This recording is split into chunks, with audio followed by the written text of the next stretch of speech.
Animal chapter में क्या है, सबसे पहले ईस्टर्न मेयर नाम के एक साइंटिस्ट थे, उन्होंने क्या करा था, ट्रिपल क्राउन मॉडल दिया था, मतलब कि उनको 3 प्राइज मिले थे, इसलिए उनको ट्रिपल क्राउन बायोलॉजी भी कहा जाता है। अब इसके अंदर जो लिविंग बीन है, इसके अंदर सबसे पहले हमें ईस्टर्न मेयर को ही पढ़ना है। वो क्या है, 20वीं सेंचुरी के डार्विन बीन है कहा जाता है। और इन्होंने क्या करा था, बायोलॉजिकल कॉन्सेप्ट दिए थे स्पीसीज के, और ट्रिपल क्राउन बायोलॉजी कहा जाता है। अब क्या है, इसके बाद हमें पढ़ना है कि जो लिविंग होता है, अगर कोई भी चीज लिविंग है तो वो लिविंग क्यों है। अगर लिविंग है तो उसके पास क्या होगा, प्रोटोप्लाज्मा होगा। प्रोटोप्लाज्मा का मतलब क्या होता है, जो सेल के अंदर न्यूक्लियोप्लाज्म और साइटोप्लाज्म होता है, उन दोनों को मिला के प्रोटोप्लाज्म बनता है। और लिविंग बीन क्या होते हैं, जो मेटाबॉलिक एक्टिविटीज को शो करते हैं। अब जो डेड एलिमेंट होते हैं प्लांट के अंदर, कुछ डेड एलिमेंट होते हैं जो खाली प्लांट को सपोर्ट देने के लिए जरूरी होते हैं, जिसमें वेसल आता है, स्क्लेरेंकाइमा आता है, कॉर्क आता है, ये सब, और ट्रैकिया आता है। जो लेवल ऑफ ऑर्गेनाइजेशन होता है, मतलब कि सेल का, सबसे पहले अब हम क्या पढ़ेंगे, लिविंग बीन्स के बारे में पढ़ेंगे। इसमें पहला क्या है, लेवल ऑफ ऑर्गेनाइजेशन है। लेवल ऑफ ऑर्गेनाइजेशन में क्या होता है, जो सेल होती है, सेल के अंदर क्या होते हैं, ऑर्गेनेलिज होते हैं, माइटोकॉन्ड्रिया, राइबोसोम, ईआर, ये सब, और कुछ मैक्रोमोलिक्यूल होते हैं। इन दोनों को जब हम आपस में मिलाते हैं तो इससे क्या बनता है, सेल बनता है। जब बहुत सारी एक जैसी सेल आपस में मिल जाती है तो टिश्यू बनता है, ऑर्गन बनता है, फिर ऑर्गन सिस्टम बनता है। जो लिविंग बीन होते हैं वो क्या करते हैं, स्पेशल जो उनका फीचर होता है, कुछ स्पेशल फीचर होंगे तभी हम उन्हें लिविंग कहेंगे, वरना तो नॉन लिविंग भी हो सकते हैं। वो जो स्पेशल फीचर है उसमें ग्रोथ आता है, रिप्रोडक्शन आता है, सेलुलर ऑर्गेनाइजेशन आता है, मेटाबॉलिज्म आता है, कॉन्शियसनेस आता है, और भी चीज। अब सबसे पहला क्या पढ़ेंगे, हम ग्रोथ के बारे में पढ़ेंगे। अब जो ग्रोथ होती है उसको हम एक प्रॉपर, ये नहीं कहते कि वो लिविंग बीन का एक प्रॉपर एग्जांपल है कि हाँ अगर हम किसी को बोलें कि ग्रोथ हो रही है तो वो लिविंग माना जाएगा, ऐसा नहीं होता है। नॉन लिविंग में हमें ग्रोथ देखने को मिलती है। अब जो ग्रोथ होती है वो, सबसे पहले क्या पढ़ना है, हमें ग्रोथ के बारे में पढ़ना है। जो ग्रोथ होता है उसको प्रॉपर लिविंग बीन का वो नहीं माना जाता, डेफिनेट करेक्टर। ऐसा इसलिए होता है क्योंकि जो ग्रोथ होती है वो लिविंग और नॉन लिविंग दोनों के बीच में क्या होती है, देखने को मिलती है। अब जो सेल होती है जब वो ग्रोथ करती है तो वो ट्विंस करेक्टर को काम करती है, मतलब कि जब सेल बड़ी होती है तो सेल का नंबर भी इंक्रीज होता है और सेल का मास भी इंक्रीज होता है। जब कोई सेल छोटी सी होती है वो अच्छे से क्या होगी, बड़ी होगी, बड़ी होने के बाद वो क्या करेगी, 1 से 2 सेल बन जाएंगी। अब ये छोटी सी थी तो इसका मास भी कम था, जब वो अच्छे से बड़ी हुई तो उसका मास भी ज्यादा हुआ और उसके सेल के क्या होंगे, नंबर भी बढ़ेंगे। तो जो ग्रोथ होती है वो ट्विंस करेक्टर को शो करती है। अब जो ग्रोथ होती है उसे परमानेंट लिविंग बीन का करेक्टर इसलिए नहीं कहा जाता क्योंकि जो नॉन लिविंग बीन थिंग्स होती हैं वो भी क्या करती हैं, ग्रोथ करती हैं। अब किसी ने कहा था कि ग्रोथ बिल्कुल लिविंग बीन का करेक्टर है, पर दूसरा साइंटिस्ट आया, उसने कहा कि ऐसा कैसे है। वो लेके गया माउंटेन का, उसने एग्जाम्पल दिया। उसने कहा कि ये माउंटेन है, अगर हम इसे 2 साल बाद देखेंगे तो यार थोड़ा सा क्या दिखेगा, बड़ा हुआ दिखेगा। अगर बर्फ का पहाड़ है तो वो 1 साल बर्फ पड़ेगी, अगले साल फिर से बर्फ पड़ेगी तो वो थोड़ा सा क्या हो जाता है, बड़ा हो जाता है। तो ये तो नॉन लिविंग है पर फिर भी इसकी क्या हो रही है, ग्रोथ हो रही है। इसलिए उसने क्या कहा कि ग्रोथ कैसे लिविंग बीन का मेन कैरेक्टर है, क्योंकि ये तो नॉन लिविंग में भी हो रहा है। लेट सपोज अगर ये मेज या कुर्सी, चेयर कोई भी एक बंद कमरे में बहुत दिनों तक रखी रहेगी तो उसका जो साइज है इतना है पहले, अगर वो 1 साल तक कमरे में रखी रही, उस पर धूल चढ़ती रही तो वो उसका थोड़ा सा तो इंक्रीज हो ही जाएगा। बाद में हम वो भले ही धूल को हटा दें अपने हिसाब से, पर वो बढ़ तो गई, उसकी तो ग्रोथ हो ही गई, पहले इतनी से वो इतनी हो गई। इसलिए जो ग्रोथ होती है उसे लिविंग बीन का करेक्टर नहीं कहा जाता। अब एक नोट भी है जो याद रखना है, जो ग्रोथ होती है वो क्या होती है, एक्सट्रांसिक ग्रोथ। एक्सट्रांसिक ग्रोथ का मतलब क्या होता है, जो बाहर से ग्रोथ होगी, मतलब कि सेल का नंबर इंक्रीज होना, सेल का मास, जो इंट्रांसिक ग्रोथ होती है अगर सेल का नंबर इंक्रीज होता है। एक्सट्रांसिक ग्रोथ का मतलब क्या होता है, जो माउंटेन वाला एग्जांपल दिया था, पहले इतना था बाद में वो इतना बढ़ गया तो वो ऊपर से ही तो बढ़ा, उसके माउंटेन के अंदर जाकर तो कुछ नहीं हुआ। तो जो ग्रोथ और एक्सट्रांसिक ग्रोथ होती है are not a definite feature of living being के फीचर नहीं होते। अगर यहाँ पे इंट्रांसिक ग्रोथ होता, इंट्रांसिक ग्रोथ का मतलब ही क्या होता है, सेल का मास इंक्रीज होना, सेल के नंबर इंक्रीज होने, तो यानी कि ग्रोथ हुई है अगर वो इंट्रांसिक है। एक्सट्रांसिक लिखा है तो वो डेफिनेट फीचर नहीं होता लिविंग बीन का, यही क्या है, एक्सेप्शन है कि ग्रोथ को क्यों नहीं माना जाता लिविंग बीन का मेन कैरेक्टर फीचर, क्योंकि एक्सट्रांसिक ग्रोथ भी देखने को मिलती है। नेक्स्ट क्या है, जो इंट्रांसिक ग्रोथ होती है इसको डेफिनेट फीचर वाला जाता है लिविंग बीन का, क्योंकि इसके अंदर ये आता है सेल का मास और सेल के नंबर दोनों बढ़ते हैं। अब क्या होता है सेल के, अगर हम इनसाइड द लैब के अंदर कोई भी प्रैक्टिकल करते हैं तो उसे क्या बोलते हैं, इन विट्रो ग्रोथ बोलते हैं, can be seen in micro scope से। अब हम क्या लेते हैं, एक ऐसी करके डिश होती है, कांच की होती है, जिसे चाइना डिश बोलते हैं। उसके अंदर क्या होता है, छोटे छोटे माइक्रो ऑर्गेनिज्म होते हैं जिनकी ग्रोथ कराई जाती है, और उनको जब हम देखते हैं तो वो थोड़े थोड़े बड़े भी दिखाई देते हैं। हमारी नॉर्मल आईज से वो दिखाई नहीं देते हैं, जब हम माइक्रोस्कोप से देखते हैं तो वो क्या होता है, हमें थोड़े से बड़े दिखाई देते हैं। अब जैसे कि सेल का नंबर इंक्रीज होगा वो भी दिखाई देगा, पहले वो इतना सा होगा माइक्रोस्कोप में, कुछ समय बाद हम उसे देखेंगे तो वो थोड़ा सा बड़ा दिखाई देगा ही देगा। अब इसमें मास और वॉल्यूम दोनों क्या होती है, कल्चर मीडियम में इंक्रीज होती है। इसके बाद क्या होता है, अब हमें यूनिसेलुलर और मल्टीसेलुलर ऑर्गेनिज्म के बारे में पढ़ना है। अब जो यूनिसेलुलर और मल्टीसेलुलर ऑर्गेनिज्म होते हैं क्या होते हैं, ये तो सिंपल सा बताओ। यूनिसेलुलर जो सिंगल सेलुलर ऑर्गेनिजम्स जैसे कि अमीबा और बैक्टीरिया, और मल्टीसेलुलर जैसे कि हम लोग, जिसमें बहुत सारी सेल पाई जाती है। ये जनरल वाला है, अभी और अच्छे से पढ़ेंगे कि यूनिसेलुलर होता क्या है। अब हमने क्या पढ़ लिया था, ग्रोथ के बारे में पढ़ लिया था। अब हमें पढ़ना है कि जो यूनिसेलुलर और मल्टीसेलुलर ऑर्गेनिज्म होते हैं वो क्या होते हैं। यूनिसेलुलर क्या होते हैं, जिनके पास एक ही सेल होती है वो क्या कहलाते हैं, यूनिसेलुलर ऑर्गेनिज्म कहलाते हैं। अब एक सेल का मतलब क्या है, उनके पास बस एक ही सेल होगी, वो अच्छे से बड़ी होएगी, जब वो बड़ी होएगी तो उसके बाद वो रिप्रोडक्शन करेगी, और फिर रिप्रोडक्शन से वो दो सेल बनाएगी, वो एक सेल अपना अलग काम करेगी, वो एक। अब इस एक ही सेल के पास इसके दो चार सेल के ऑर्गेनेलिज होंगे जो इसे मदद करेंगे खाने वाने में। उसके अंदर क्या आता है, एक बैक्टीरिया आता है जो हमारी नॉर्मल आइज से दिखाई नहीं देता, अमीबा भी कहा जाता है, समंदर में रहता है, नॉर्मल आइज से नहीं दिखाई देता, माइक्रोस्कोप लाना पड़ेगा, बहुत छोटा सा होता है। और जो अमीबा होता है इसकी जो शेप होती है वो भी क्या होती है, इरेगुलर सी होती है, कैसे भी बना दो। अब जब ये अपना खाना खाता है अमीबा, तो ये क्या करता है, फिंगर लाइक प्रोजेक्शन बनाता है। जो ये फिंगर लाइक प्रोजेक्शन होती है इसे क्या बोलते हैं, सूडोपोडिया कहते हैं। इसके बाद क्या है, जो ग्रोथ यूनिसेलुलर ऑर्गेनिज्म है, ग्रोथ तो करेंगे, और रिप्रोडक्शन भी मैंने बताया। एक सेल थी वो अच्छे से बड़ी हुई, मतलब कि इसकी क्या हुई, यहाँ पे ग्रोथ हुई। अब वो अच्छे से जब ग्रोथ हो गई तो उसका क्या होगा, रिप्रोडक्शन तो होना बनता ही है। तो जो ग्रोथ और रिप्रोडक्शन है वो क्या है, एक दूसरे के सिनोनिम्स है, मतलब कि एक साथ होंगे। अगर किसी यूनिसेलुलर में अगर कोई भी बड़ा होएगा तो बड़ा होने के बाद वो क्या करेगा, रिप्रोडक्शन करेगा ही करेगा। और सिनोनिम्स क्या होता है, म्यूचुअली इन एक्सक्लूसिव इवेंट होंगे, मतलब कि वो दोनों क्या होंगे, इकट्ठा हमें देखने को मिलेंगे। अब मल्टीसेलुलर ऑर्गेनिज्म क्या होंगे, बिल्कुल इसके अपोजिट होंगे, जिसमें एक से ज्यादा सेल देखने को मिलेगी, उसे क्या कहेंगे हम, मल्टीसेलुलर ऑर्गेनिज्म कहेंगे। जो क्या होते हैं, जो हाइयर प्लांट होते हैं, हम पढ़ेंगे प्लांट क्या होते हैं, एक लोअर प्लांट्स होते हैं और एक हाइयर प्लांट्स होते हैं। हाइयर प्लांट्स और जो एनिमल्स होते हैं वो सब क्या होते हैं, मल्टीसेलुलर होते हैं। मल्टीसेलुलर मतलब कि जिसमें बहुत सारी सेल पाई जाती है, जैसे कि हम लोग भी हैं। अब जो मल्टीसेलुलर ऑर्गेनिज्म होते हैं इसमें जो ग्रोथ और रिप्रोडक्शन होता है वो आपस में लिंक नहीं करते।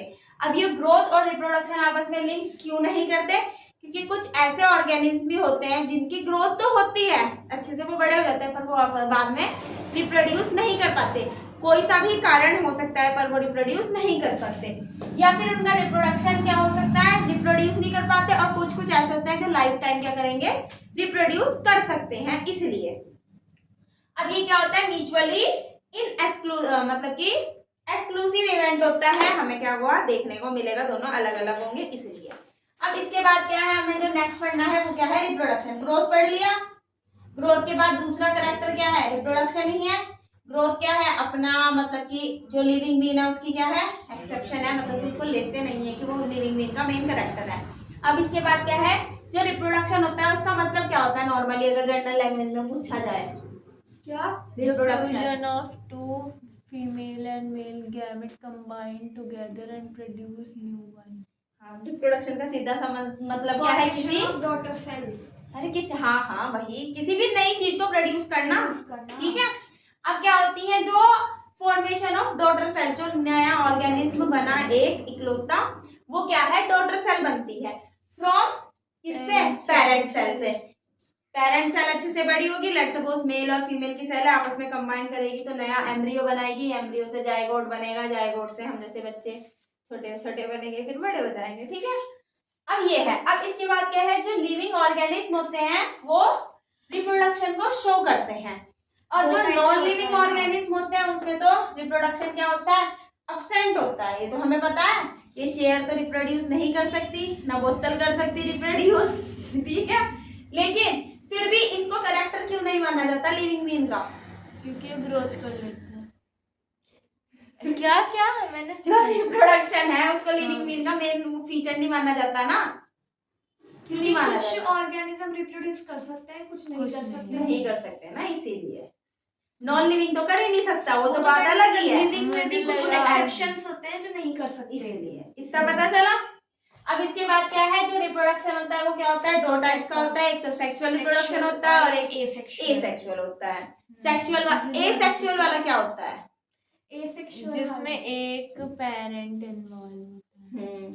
जो अमीबा होता है वो क्या करता है, ये 10th में भी पढ़ा था जो हमने। बैक्टीरियाज वगैरह होते हैं ये सब एसेक्सुअल रिप्रोड्यूस करते हैं, और ह्यूमन बीइंग्स, प्लांट्स नहीं, एनिमल्स, ये सब plant सेक्सुअली भी करते हैं। रिप्रोड्यूस करते हैं। हाँ, प्लांट्स भी। अब क्या होता है, जो एसेक्सुअल रिप्रोडक्शन होता है इसमें हमने पढ़ा था, अमीबा के बारे में पढ़ा था। जो अमीबा होता है वो क्या करता है, बाइनरी फ्यूजन करता है। बाइनरी फ्यूजन का मतलब क्या होता है?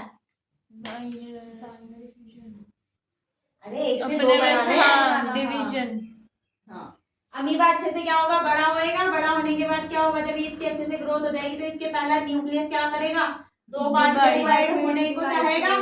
फिर जब न्यूक्लियस दो पार्ट में डिवाइड हो जाएगा तो इसकी साइड क्या होगी, दो पार्ट में डिवाइड होगी, फिर दोनों क्या हो जाएंगे, अलग अलग हो जाएंगे।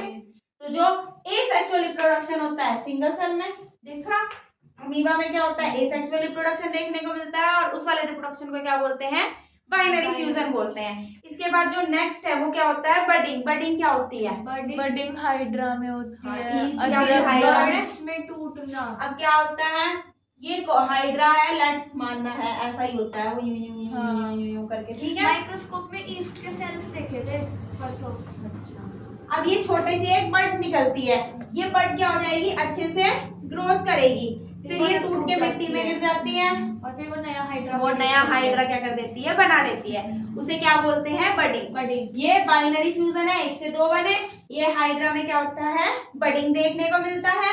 इसके बाद नेक्स्ट क्या होता है, फ्रेगमेंटेशन होता है। अब जो हमारा फ्रेगमेंटेशन होता है वो किस में देखने को मिलता है, एल्गी और फंगस में देखने को मिलता है। जो वो होता है स्पोर फॉर्मेशन, वो बहुत सारे होते हैं, फिर वो बर्स्ट हो जाता है। फ्रेगमेंटेशन में तो देखने को मिलता है स्पोर की जो फॉर्मेशन होती है। और रीजनरेशन किसमें देखने को मिलती है, रीजनरेशन वो प्लेनेरिया। मतलब कि उसके कितने भी हिस्से काट दो, हाँ वो फिर वो से वही जनरेट हो generate जाएगा। ये इतने सारे काट दिए, हर एक हिस्सा क्या हो जाएगा, फिर से जनरेट हो जाता ऐसे है। तो फिर वो भी हो गई ना छिपकली भी, उसकी उसकी खाली सिर्फ पूंछ पूंछ होती है। ठीक है, केंचुआ होता है। अच्छा, और वो भी तो होती है वो लीच, जोक। अब इसके बाद क्या, और जो हमारा सेक्सुअल रिप्रोडक्शन होता है उसमें क्या होता है, ये तो सेक्सुअल की कहानी हो गई। सेक्सुअल उसमें मेल और फीमेल गैमेट वो होते हैं ना, फ्यूज होते हैं। इसमें तो एक ही पेरेंट की जरूरत होती है, उसमें दो उसमें पेरेंट्स दो की जरूरत parents। होती है। एक मेल एक फीमेल। हाँ भाई ये जरूरी है। कहती क्या पता दोनों लड़की हो या लड़की। ओप्पो, लेकिन जो अर्थवर्म होता है उसमें मेल और फीमेल होता है यूनिपेरेंट। अच्छा, बाई पेरेंट और यूनिपेरेंट का मतलब क्या होता है? यूनिपेरेंट मतलब कि सिंगल पेरेंट हो गया ना, और बाई पेरेंट मदर फादर दोनों, या फादर फादर उसके मदर दोनों के मदर, जीन्स या ऐसा कुछ तो उनमें एक में ही होगा। दीदी बाई पेरेंट में मदर मदर भी हो सकती है, mother mother father father mother father ऐसा होता है। वो भी पढ़ाऊंगी ना, सारे आएंगे, चिंता ना करो। इतना तो पता चला अभी, खाली एसेक्सुअल और सेक्सुअल रिप्रोडक्शन के बारे में ऊपर से बताया है, लिखावटी लैंग्वेज नहीं बताई। अभी लिखेंगे तो हम समझेंगे, इतना समझ लिया। मतलब क्या होता है, एक से जुड़वा बना लेना, मतलब वैसे ही अपने जैसा सेम बनाना। Progeny are clones. जो एसेक्सुअल होता है उसमें बिल्कुल क्लोन्स बनते हैं। क्लोन्स का मतलब होता है बिल्कुल एक जैसे, बिल्कुल भी डिफरेंस नहीं देखने को मिलेगा। अब इसके अंदर एक क्या आता है, जैसे कि हम पढ़ते हैं बाइनरी फ्यूजन, जो किसमें होता है, हमें बैक्टीरिया में भी देखने को मिलता है। और एक अच्छा खासा एग्जांपल क्या होता है इसका, अमीबा पैरामीशियम की शेप कैसी होती है? पैरामीशियम ऐसी होती है, नाम लीफ होता है जैसी। उसमें फ्लैजिला होता है, निकलता है ना। स्लीपर शेप होता है वो। हाँ। हाँ, यूग्लिना, क्लेमाइडोमोनास, ये सब क्या होते हैं? बाइनरी फ्यूजन करते हैं। क्लेमाइडोमोनास एक एल्गी होती है, वो नेक्स्ट चैप्टर में है, एक्सेट्रा। अब नेक्स्ट क्या है? ये तो बाइनरी फ्यूजन हो गया, इसके बाद क्या है? बडिंग। हो गया। बडिंग ईस्ट में देखने को मिलती है और हाइड्रा में।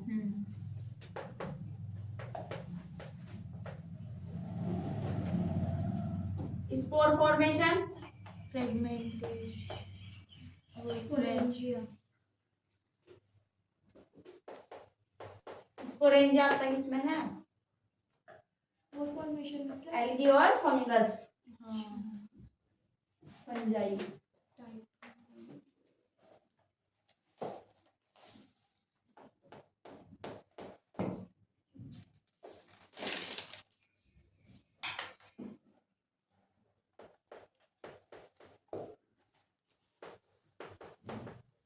फ्रेगमेंटेशन में है फिलामेंटस,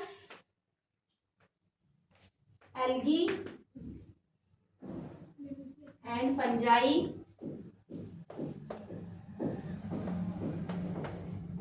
बैक्टीरिया, गलत हो जाती और अगला है बाय रीजनरेशन।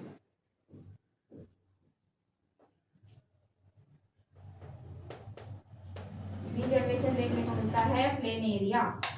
होता क्या है प्लेनेरिया? प्लेनेरिया छिपकली जैसा। प्लेन एरिया जैसे पानी हो गया और ये अर्थ हो गई, लैंड। उसका कॉमन नेम होता है प्लेटफॉर्म। मैंने तो तब सुना था ये, कब? जब मैं उनकी वो ले रही थी, पेपर था। क्लासेस की। हाँ,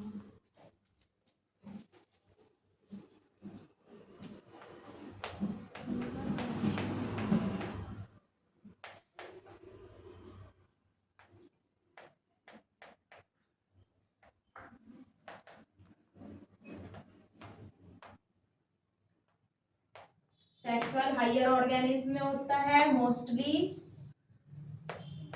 बाई पेरेंट होते हैं। मोस्टली मोस्टली लगा दिया तो मतलब कि कभी कभी यूनिपेरेंट में भी क्या होगा देखने को मिलेगा? क्या चीज?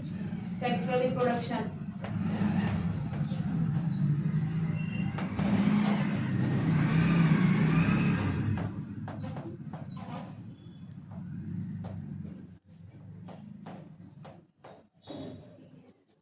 ये अपोजिट सेक्स है, मेल और फीमेल का सिंबल है।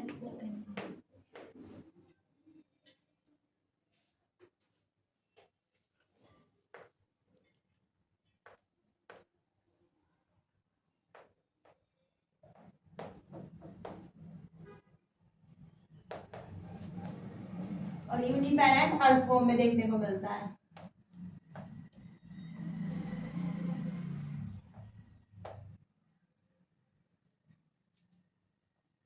और इनकी जो प्रोजेनी होती है वो पेरेंट से क्या होती है? थोड़ी सी डिफरेंट होती है। क्यों?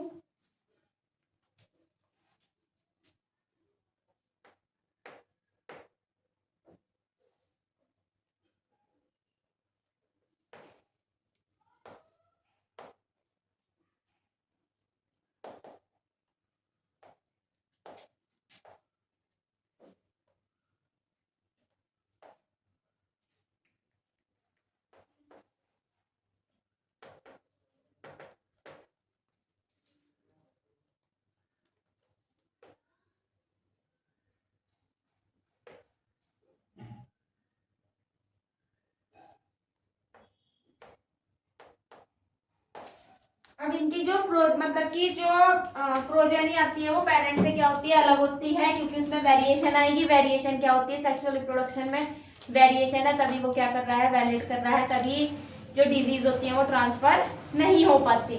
और ये क्या होती है? कॉम्प्लेक्स प्रोसेस होती है। कॉम्प्लेक्स प्रोसेस का मतलब क्या होता है? बाइनरी फ्यूजन वगैरह क्या होते हैं, इजी सी प्रोसेस होती है, एकदम से हो जाती है। इसमें बहुत सारी चीजें क्या करती हैं,